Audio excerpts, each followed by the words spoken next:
In this video, I'm going to go through the 2012 paper 1 question 2. This question is on number systems.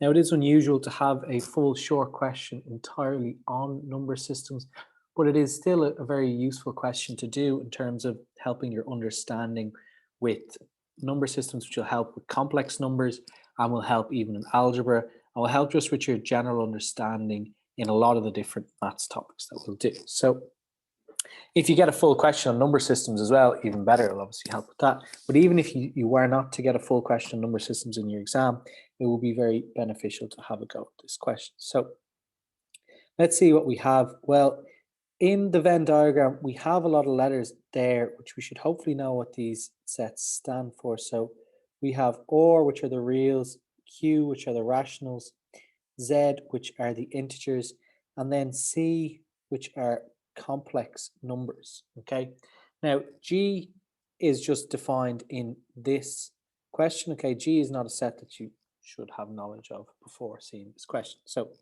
they tell us G is a set which looks like it's the set of all complex numbers, x plus yi, except that x and y are elements of Z.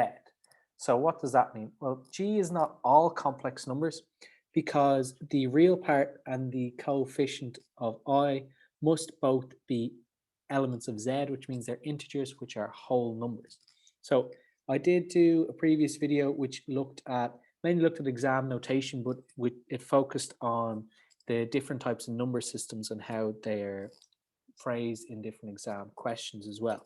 So you can reference back to that video if you want to look at the number systems in closer detail. So let's have a look at this. Now, we are given a few different parts to this question. The order that we do A and B in doesn't really matter. Let's look at them both together. So it says there are 3 regions in the diagram that represent empty sets. One of these is shaded, as you can see up there, shading the other 2. The next is insert each of the following numbers in its correct region in the diagram. So the order you do these 2 parts does not necessarily matter.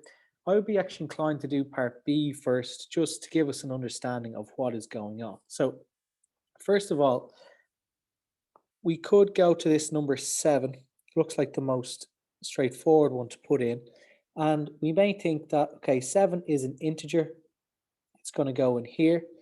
And, well, could it go in here is the other question. So it's definitely an integer, so it has to be one of them 2 spots. The first thing we might think is, well, it can't be this one here, because that's inside G, and G looks like this up here at the top, so it's x plus yi, but just careful that 7 could be written as 7 plus 0i. So it is important to note that all real numbers can actually be written as complex numbers with no I part. So that means that the 7 must actually go in that part there. So that's our 7 filled in. Now let's go to, is there anything that we think will go in the set Q? So that's our set of rational numbers. So any fractions which are not whole numbers. So we have a half, looks like the obvious one to go in there. So half.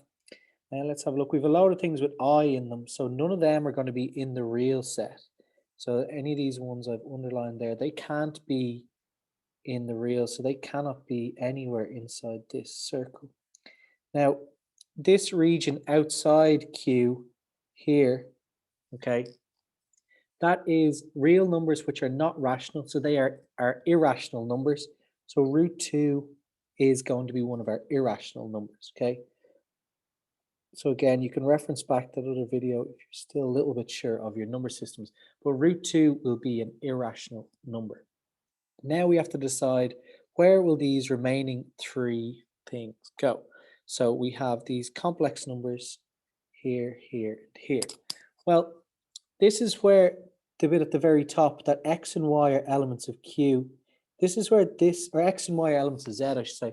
This is where this is going to come in handy, because, as I said, G is not all complex numbers. It is only complex numbers where the real part and the coefficient of I are both whole numbers. So in this one here, 4 plus 3i, 4 and 3 are whole numbers. So they would be inside G. However, the root 3 in this one and the half in this one, they are not integers. So that means you must put these guys outside of G, okay? So you can have your root 3 minus I and also your half plus 2I. So as I said, you could have done A first if you wanted it in part A, but now let's have a look because this is going to help us to see, well, what are going to be the empty sets? Well, it says there are 3 regions that are empty sets. Shade them in. Now we've only 3 regions that don't have anything in them. So it's going to have to be this because there's nothing in there. And also this outside here because there's nothing in here. Now, that's just by process of elimination. That's not actually proving it.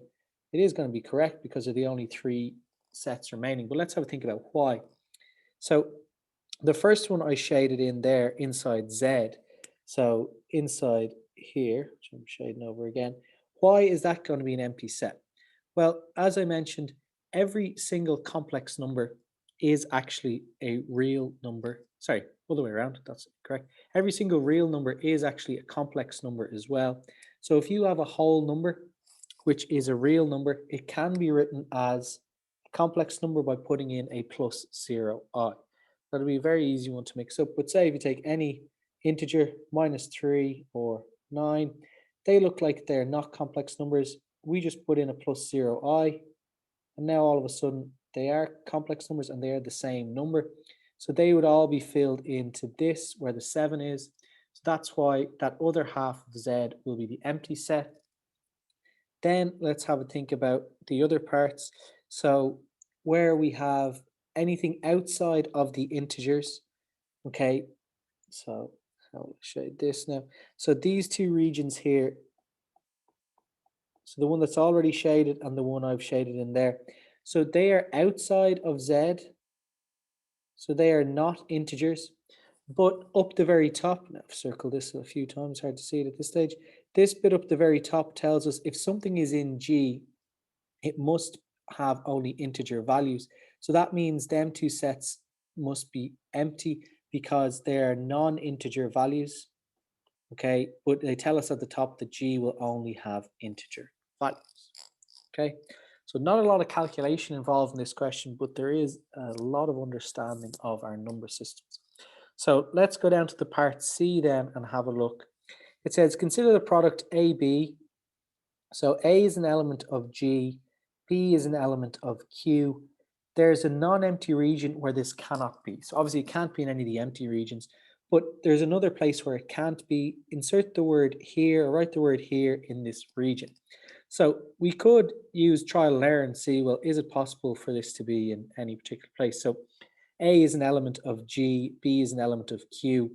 So for example, like we could say, well, if the B is an element of Q, let's say you took 4 plus 2i, okay, and I multiply that by half because, or sorry, 4 plus 2i is my element of G, obviously, then the half is the element of this. So that would be then 2 plus I. So that would be outside here, for example. So it can't be out there. Oh, that wouldn't be outside there. That would be inside this. So it can't be that.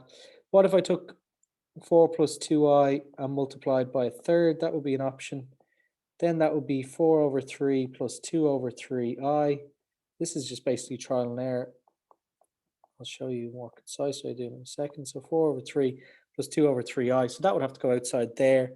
Okay, so it's going to have to be one of the 3 remaining regions. So we have the OR here, or we have the Q here, or else we have this one here. The 3 I've marked in green now. So let's see, we said that G, anything that's an element of G, that could just be a whole number. So that could be 8, for example. Element of Q, that could be a half again. So that's equal to 4. And 4 would go in this region in here. Okay, now we're left with 2 regions. So the Q here and the OR here.